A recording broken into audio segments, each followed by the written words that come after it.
محمد وأشغل الظالمين بالظالمين وأخرجنا من بينهم سالمين وعلى آله وصحبه أجمعين. اللهم صل على سيدنا محمد وأشغل الظالمين بالظالمين. اللهم صل على سيدنا محمد وأشغل الظالمين بالظالمين وأخرجنا من بينهم سالمين وعلى آله وصحبه أجمعين.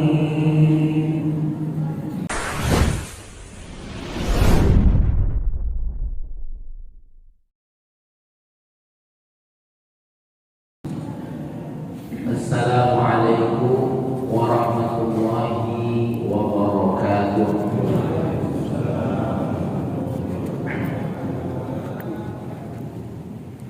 Dengan mengucapkan alhamdulillah, kita memuji Allah atas segala nikmat yang Allah berikan buat kita. Terutama subuh ini kita diberikan oleh Allah kenikmatan yang luar biasa, di mana kita membuka hari kita dengan kebaikan dan insya Allah menutupnya dengan kebaikan. Amin ya rabbal alamin. Dan tentunya tidak pernah lupa, mari kita bersalawat kepada baginda Nabi Muhammad sallallahu alaihi wasallam setiap harinya.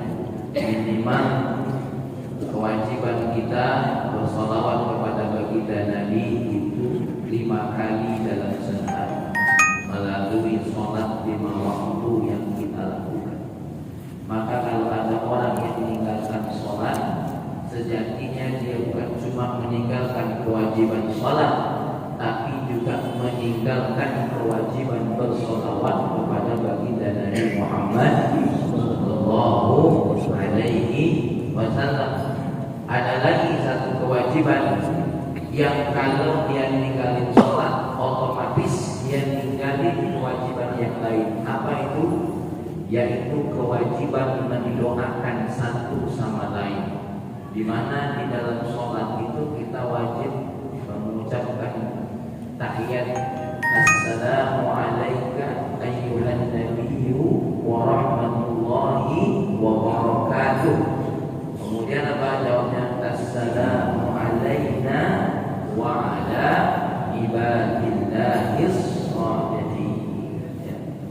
Salam kepadamu wahai baginda Nabi, kata Allah. Lalu apa jawab baginda Nabi? Assalamu alayna, selamat bagi kami semua, wa ala ibadillahis shalihin, dan seluruh hamba-hamba Allah yang saleh. Maka siapa yang ninggalin sholat, otomatis satu ninggalin sholat, yang kedua ninggalin sholawat yang wajib, yang ketiga ninggalin doa yang wajib. Dan nanti kita yang menerima doa itu akan nuntut sama yang tak doakan kita, ya, yang tidak akan doakan. Kamu nih jamaah Masjid Al-Bari gara-gara bolu kita tergoda, ya. Gara-gara bolu dan tidak dengar lagi ceramah. Nah ibu-ibu nanti ibu minum bolu, aku belum, ya. Baik. Kita akan lanjutkan kajian hadis kita. Salah satu hadis yang diriwayatkan dari Abi Abdurrahman Abdullah bin Mas'ud radhiyallahu anhu. Hadis ini diriwayatkan dari Abdullah bin Mas'ud, seorang sahabat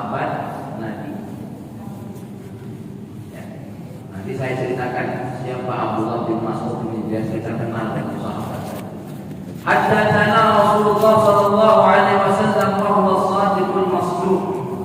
Telah menyampaikan satu hadis baginda Nabi Muhammad sallallahu alaihi wasallam, orang yang jujur dan orang yang tidak bisa terbantahkan kejujurannya. Apa kata baginda Nabi? Inna ahadakum yujma'u khalquhu fi batni ummihi 40 yawman nutfah. Sesungguhnya setiap kalian dikumpulkan penciptaannya di dalam perut ibunya 40 hari dalam bentuk nutfah, ya, dalam bentuk sperma dan kandung telur. Tsumma yakunu 'alaqatan mithla dzalik. Setelah 40 hari maka dia akan menjadi alaqah. Apa alaqah itu? Persatuan antara sperma dan ovum. Alaqah. Apa alaqah itu? Hal yang tergantung di tengah-tengah rahim, ya. Kalau terjemahan kedokteran disebut dengan gumpalan darah. Tapi sebagian ulama mengatakan jangan gumpalan darah, tapi adalah gumpalan persatuan dan posisinya beradanya di tengah-tengah rahim.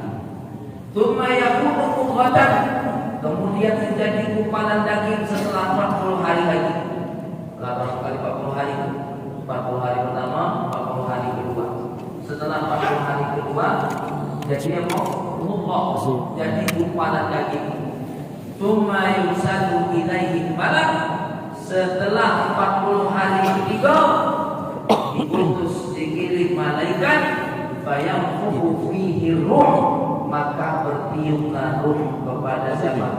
Kepada si bayi ini. Lalu tidak hanya ditiup ruh, wa yu'maru bi arba'i kalimat, diperintahkan oleh Allah dengan 4 perkara.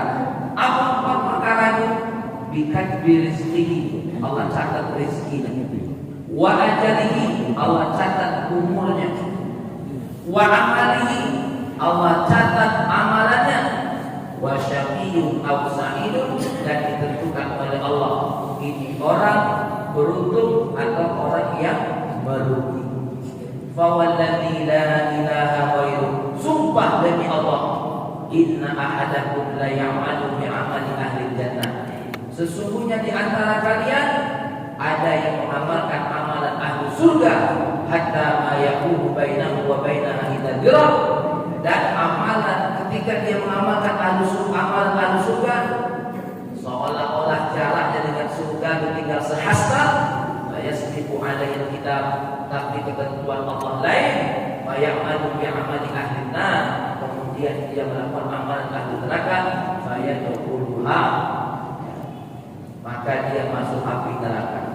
Wa inna ahadakum, tapi sesungguhnya di antara kalian ada yang beramal amalan ahli neraka sampai seolah-olah antara dia dengan neraka tinggal sehasta, ya. Yasbiqu alaihi kitab, tapi ketentuan Allah berbeda.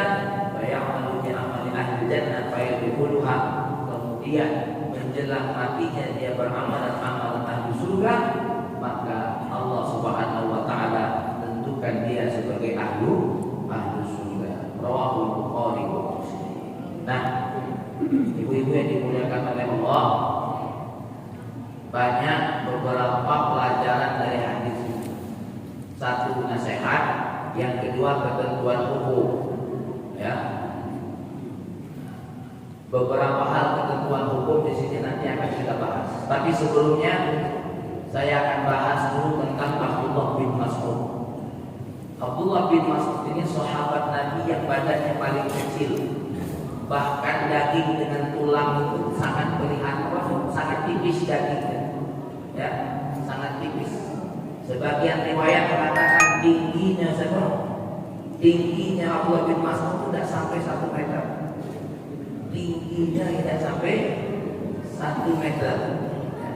Sebagian mengatakan tingginya cuma 1 dhira'a.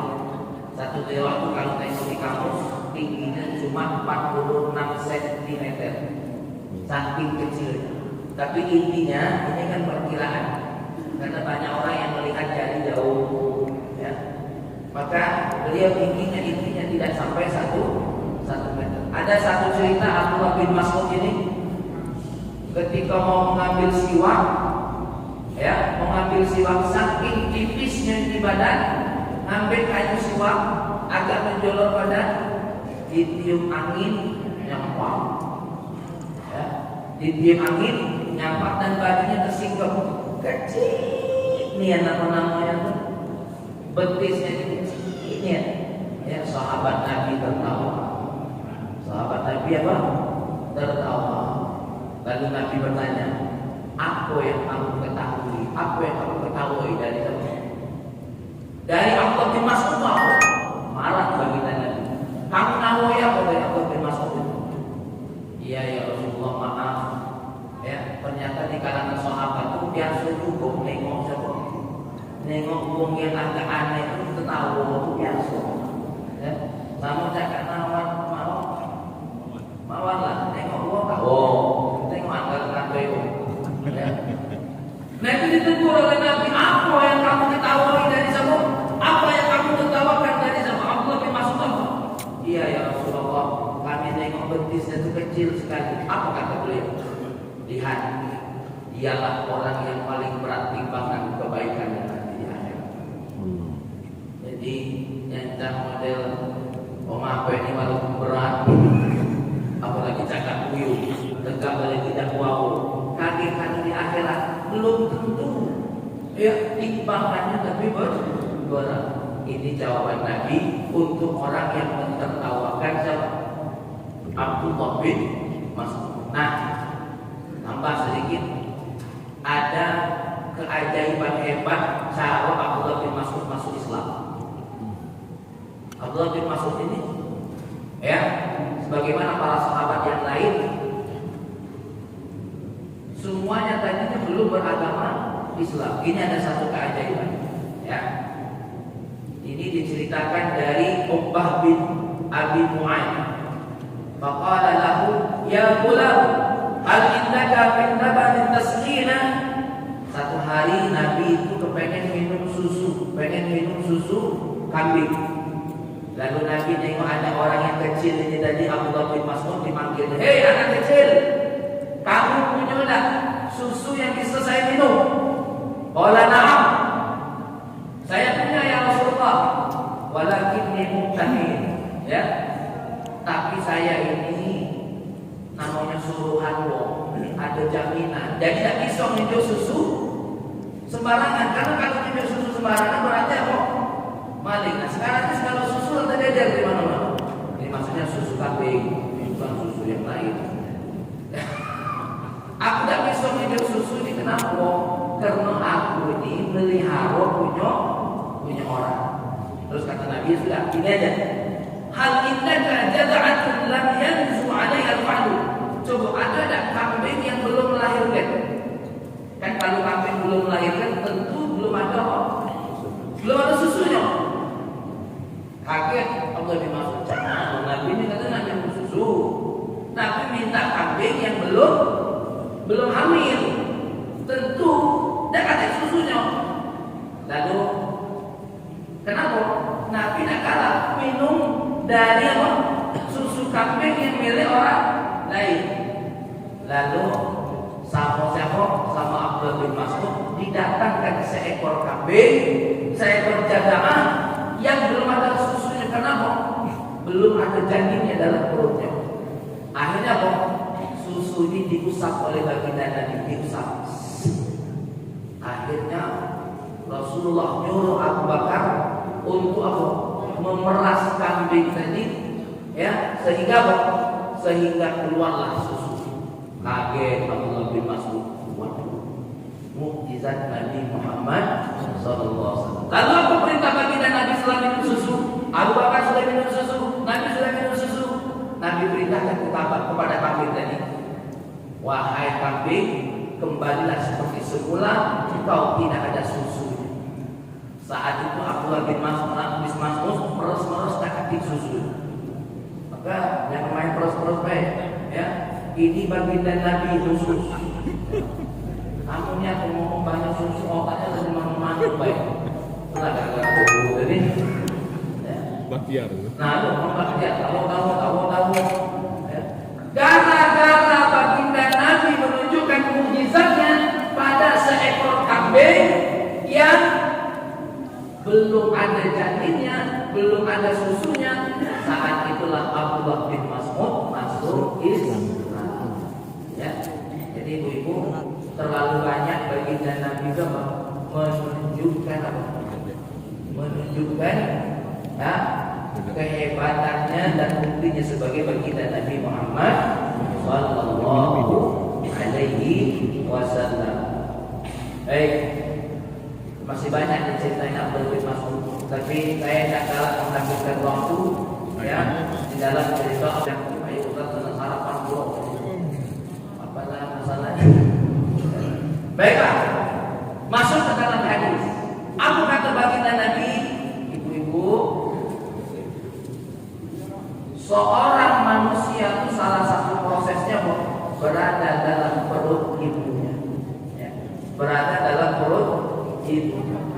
Baik bayi ini prosesnya masuknya nutfah, masuknya sperma itu karena zina atau karena yang halal, maka apapun seorang bayi yang diproses ini disebut oleh baginda Nabi. Ingat, belum semua baginda Nabi berbicara masalah isi perut kecuali baginda kita Nabi Muhammad SAW. Makanya banyak dari Nabi ini yang hadisnya ya menjadi sumber kesehatan bagi kehidupan manusia. 40 hari manusia ya diproses dalam perut ibunya menjadi sperma. Nah, gara-gara hadis ini ibu terjadi perbedaan pendapat ulama. Apa perbedaan pendapat ulama? Bagaimana kalau ada wanita hamil di luar nikah? Jangan hukum nikah. Ini perlu saya angkat, bukan apa-apa. Lah sudah terlalu banyak orang-orang yang melakukan pernikahan dengan status apa? Hamil duluan. Itu agak dipertegas. Tadi nak makin ada jihalkan pada kena. Ya. Bagaimana ini? Perbedaan pendapat ulama. Pertama, pendapat yang menyatakan tidak boleh nikah. Wanita yang hamil karena zina itu tidak boleh nikah. Baik nikah sama yang menzinainya ataupun nikah sama yang bukan berzina dengan dirinya. Ini pahlawan, ya kan? Yang bukan berzina ini pahlawan. Adek, walaupun bukan aku yang mengambil itu, tapi biarlah aku yang akan menjaga dirimu. Ya, salah. Ini apa namanya? Romeo and Juliet. Ya, susui. Ya. Nih, boleh tak nikah Ustaz wanita yang hamil karena zina dengan laki-laki baik yang menzinainya atau yang laki-laki bukan yang menzinai, boleh tak? Pendapat yang pertama ini mengatakan tidak boleh. Siapa mereka? Imam Ahmad dan masuk ya mazhab Hanabilah atau mazhabnya Ahmad bin Hanbal dengan mazhabnya Imam Malik serta seorang ulama dari Hanafi namanya siapa? Abu Yusuf. Ini ibu-ibu biar tahu hukumnya, ya, biar tahu hukumnya. Jadi yang pertama mazhab Hanabilah, yang kedua mazhab Malikiyah dan seorang ulama dari Hanafi namanya siapa? Abu Yusuf. Ini menyatakan tidak boleh. Ada dalilnya tak? Ada dalil surah Al-Talaq. Wa uladil ahmali ajalahunna an yadhna hamlahunna. Betina yang hamil tidak boleh nikah kecuali datang waktunya kapan? Kalau sudah melahirkan. Ya. Yang kedua, dalilnya apa? Riwayat Imam Abu Dawud, riwayat Imam Hakim. Nabi bersabda, la tuqau hamilun. Orang hamil tak boleh dinikahi lagi. Maksudnya apa? Wong hamil jangan ditimpa lagi. Ditimpa dengan apa? Pernikahan. La tuqau hamilun. Tuh. Ini hadis riwayat Imam Abu Dawud. Bahkan ada satu cerita, satu riwayat dari siapa? Dari Abi Sa'id Al-Musayyib. Ada seorang laki-laki yang menikah. Ketika nikah, pas malam pertama, ternyata ini perempuan sudah hamil. Falamma asabaha wajadaha al-hubla. Ini nasnya. Ketika ditimpa, mana bahasa habis saja. Ketika lanang ini al-marah, marahi bininya tadi, ternyata ini istrinya sudah hamil. Lalu dia ngadu kepada baginda Nabi. Apa kata baginda Nabi? Cerai. Tidak jadi pernikahan. Ini dalil kuat yang menunjukkan siapa yang menikahi wong yang lagi hamil karena zina, ya, maka tidak sah pernikahan. Menurut pendapat ini tidak baca dia akal-akali. Dia nikah dulu, kaget dia nikah lagi. Ini banyak ustaz yang tidak ngerti ilmu. Mohon maaf ini Ustaz Muhammad. Mestinya yang jadi KUA itu ngaji fikih ini dulu. Yang jadi masalah ngaji fikih kita menunjuk fatwa sekendakan perut. Ini menurut mazhab Imam Ahmad, menurut mazhab siapa tadi? Malikiyah, menurut seorang ulama dari Hanafi. Siapa namanya? Abu Yusuf Al-Hanafi. Tapi berbeda menurut mazhab kita Syafi'i sama mazhab besar Hanafi. Ternyata wong yang berzina tadi hamil boleh dilakukan akad nikah. Boleh. Baik yang berzina itu maupun yang pahlawan tadi. Ya, yang pahlawan tadi. Ya, itu kan kita hargai itu disebut pahlawan. Ya. Dek, biar untuk main tahu aku lah yang nikahi kau. Ini boleh menurut dua mazhab. Mazhab siapa? Mazhab Asy-Syafi'iyah dan mazhab Al-Hanafiyah. Apa dalilnya? Bagi Imam Syafi'i, la hurmata liman sifat. Ya. Dan air mani zina itu tidak kata kehormatannya. Apa sebab? Orang yang hamil di luar nikah itu tidak ada hubungan nasab dengan bapak biologis dan tidak ada ketentuan waris dan tidak bisa jadi wali nikah. Aku ulangi lagi. Dalam mazhab kita Syafi'i, dengerin, ya Bu, anak hasil zina tidak boleh disebut bin bapak biologis. Tak boleh. Dan kalau anaknya kaya, bapaknya tak kasih hak waris. Tiba-tiba anaknya kaya, aku di bapaknya. Nah, aku di bapak kau. Bapak dari mana? Iya, aku sempat menghamili ibu kau.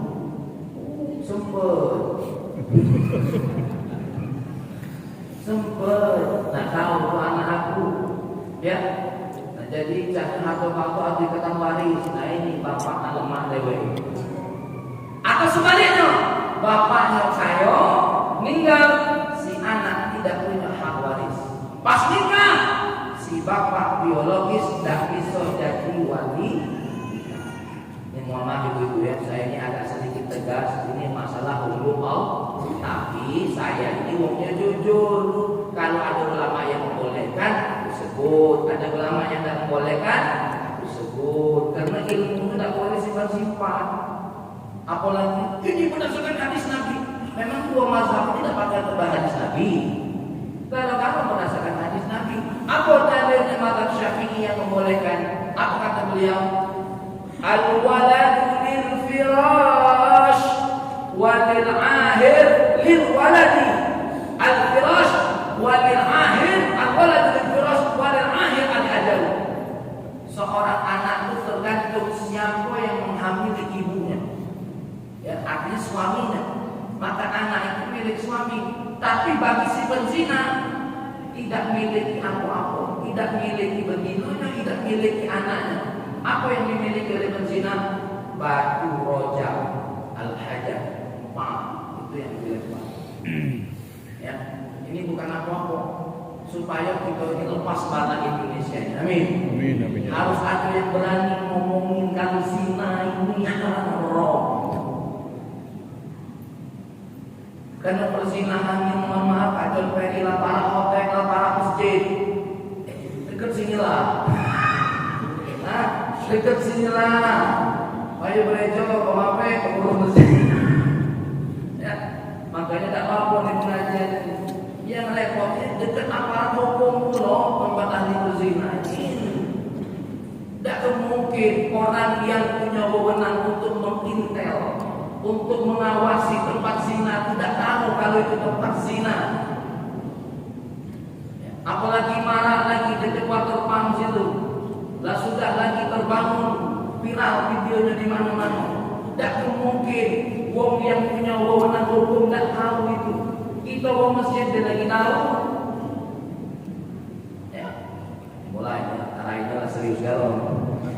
Jadi bahaya kadang-kadang ceramah yang ya, tapi terserahlah. Ya. Aku serahkan diri sama Allah. Yang penting kalau ditanya om apa, Mami kamu ngomong loh, ladem. Tengok dewek di YouTube Ustaz Muhammad Ali. Ya. Ini harus dikasih tahu. Yang di Jalan Kemang. Apalagi sekarang ini, mohon maaf ibu-ibu, siapa yang jadi sasaran perzinahan itu? Anak-anak gadis kita, anak-anak tetangga kita, ponaan-ponaan kita. Aku nak galak kalau punya orang lain. Maka ini hati-hati. Ya. Maka kalau anak itu nak nikah, jangan dilarang-larang malah nak nikah dia. Memang benar, nah kalau pacar, tahu kuliah lagi dulu. Tapi mana ada pacar lagi? Lajulah. Karena zaman ini, masya Allah. Apalagi mohon maaf, sebab perzinahannya lah banyak. Nah, di acara nikah tuh joget mau milih. Jadi untuk apa pula joget mau milih resepsi pernikahan itu udah kata bunuh.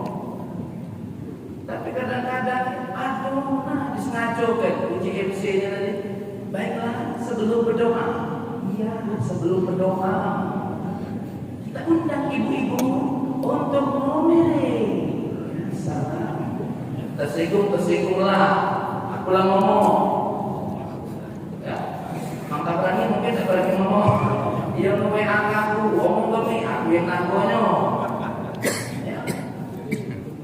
Mohon ibu-ibu, bapak-bapak punya acara tutup lah buat memilih.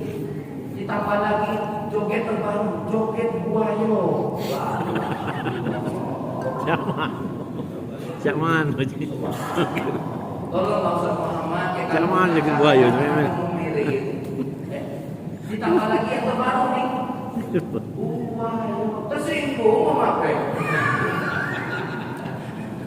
Ya. Nah untuk apa? Isi resepsi dong. Kata sambut dan apa arti walimah itu? Alimun nikah, umumkan pernikahan. Karena menurut kata Imam Malik, wong yang sudah nikah tapi belum diumumkan, suami istri belum boleh kumpul sekamar. Beda dengan mazhab Syafi'i, hukumnya sunnah. Ini kadang-kadang iya Ustaz tak lemah dengan tetangga, makanya permintaan mereka memilih permintaan Allah tidak dipenuhi, permintaan tetangga dipenuhi. Aku lah ngomong, masih kamu laksanakan juga al-tago. Ya, bukan apa-apa, sebab zinanya banyak. Ibu-ibu, bapak-bapak sengaja dengan mengundang mereka yang nyanyi itu yang dengan pakaian apa? Mini. Yang dengan Dia di pojok, kita di bawah. Ya, ditengok haram, tak ditengok ketengokan. Dia bilang nengok sambil istighfar. Masya Allah. Nah, ini ibu-ibu yang dimuliakan oleh Allah Subhanahu wa Ta'ala. Jadi hukum yang terkait anak apa? Orang hamil sebelum zina. Lanjut ya. Kira kamu ada lagi dengan ceramah aku ya. Gara-gara ibu mau milih. Saya banyak yang minum ya. Lama sana. Ya. Nah, baik. Ini hati-hati kalau ada anak hamil di luar zina, tanya sama guru, tanya sama ulama yang ngerti. Menurut ulama ya Ahmad, Hanabilah sama Maliknya tidak boleh. Hati-hati. Tapi menurut mazhab Syafi'i diperbolehkan. Ya. Baik. Ustaz, tadi ada setelah 40 yang ketiga datang malaikat Jibril. Ini terkait dengan hukum bagaimana? Seandainya ada wanita berupaya untuk menggugurkan apa? Menggugurkan janin, ya, ulama apa itu memberikan hukum satu, selagi belum masuk pada penciuman ruh masih boleh. Maka hal inilah lahir hukum perbedaan pendapat tentang hukum kafir. Ya, hukum apa? Hukum kafir. Hukum proses seorang suami menghamili apa? Proses penggagalan seorang suami menghamili satu istri. Nah, ibu yang dimuliakan oleh Allah, bagaimana Ustaz kalau ada orang yang melakukan proses pengguguran janin yang ada dalam perut? Sebagian ulama berdasarkan hadis ini, selagi belum masuk ke berapa tadi? 40 hari ketiga sebelum peniupan ruh. Berarti selagi masih apa? Masih Allah. Selagi masih apa? Masih alaqah, itu dihukumi boleh. Ya. Itu kan kalau sudah berbentuk, sudah ditiup dengan ruh, haram mutlak. Ini kita ada khilaf pada ulama. Kalau sudah ditiupkan roh, pengguguran bayi yang sudah ditiupkan roh, apa hukumnya ibu? Haram muttafaq alaih.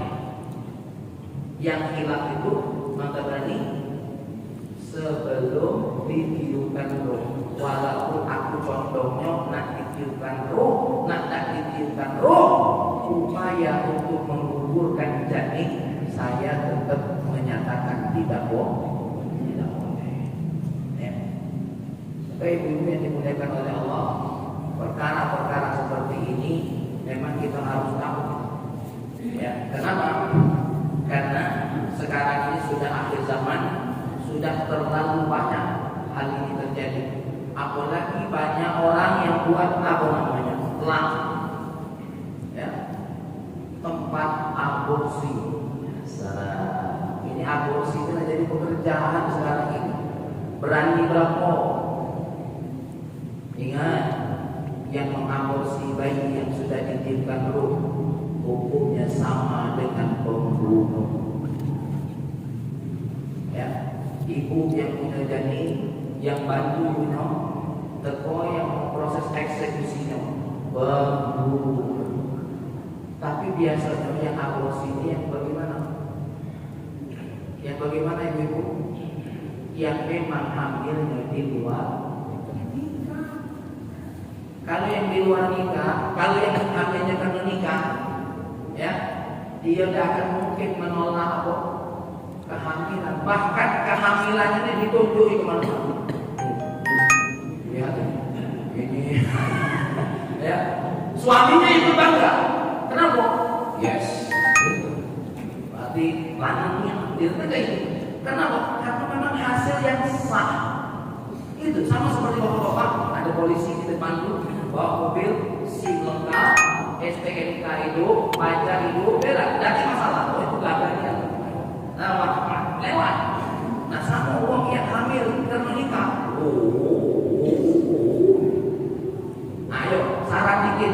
ibu-ibu kalau nak ngadakan acara kan, sebelum hamil itu kita nih acaranya kok 7 bulan, ya kan? 7 bulan. Saran aku sebelum masuk 7 bulan, 4 bulan tadi, ya, 40 hari ketiga tadi, lakukanlah kumpulan doa. Kenapa? Hari itu dicatat apa? Rizkinya, ajalnya, apa lagi? Nasib. Rizkinya, ajalnya, ya. Rizkinya, ajalnya, amalnya, syaqiyun aw sa'idun, beruntung atau menjadi orang yang rugi. Nah ibu-ibu sebelum 4 bulan itu kalau ada acara besar, kumpuli mertua, kumpuli keluarga, kumpuli adik-adik, bapak ibu, alhamdulillah anak ibu ini sebentar lagi nak melewati apa masa 4 bulan lebih ini. Jadi karena di masa inilah Allah mencatat rezekinya, Allah mencatat ajalnya, Allah mencatat amalnya. Aku nak minta doa, mudah-mudahan anak ini tuh lahir mirip Saruhan,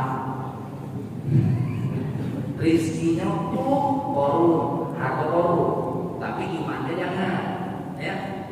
Apalagi amalannya seperti amalan Rasulullah, beruntungnya seperti beruntungnya orang-orang soleh. Nah minta itu, ya, minimal itu. Tapi kalau ibu-ibu yang ngerti ilmu, bapak-bapak yang ngerti ilmu, dari mulai anak bininya masih tahu kan, akulah hamil. Saat itu ibu-ibu yang solehah bagaimana? Ya Allah, jadikan anak aku seperti Rasulullah, jadikan anak aku amalannya seperti Rasulullah, jadikan anak aku akhlaknya seperti Rasulullah. Jangan cakap apa ya Allah. Nah, itu doa kan. Tapi doa yang kayak itu jangan didengar ayahnya. Agak lagi namu, apa jayanya? Walaupun akhlaknya sama Rasulullah, tapi aku kan ngandungnya. Jadi akhlaknya seperti Rasulullah, ilmunya seperti Rasulullah, amalannya seperti Rasulullah. Jangan ditambah tadi. Itu lokap lagu. Ya. Nah, ibu-ibu yang dimuliakan oleh Allah Subhanahu wa Ta'ala, ini adalah ketentuan hukum dari hadis ini.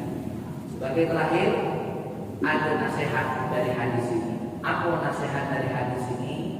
Ibu-ibu yang dimuliakan oleh Allah, ya, nasihat dari hadis ini, mali ni Adam al-Fakhr.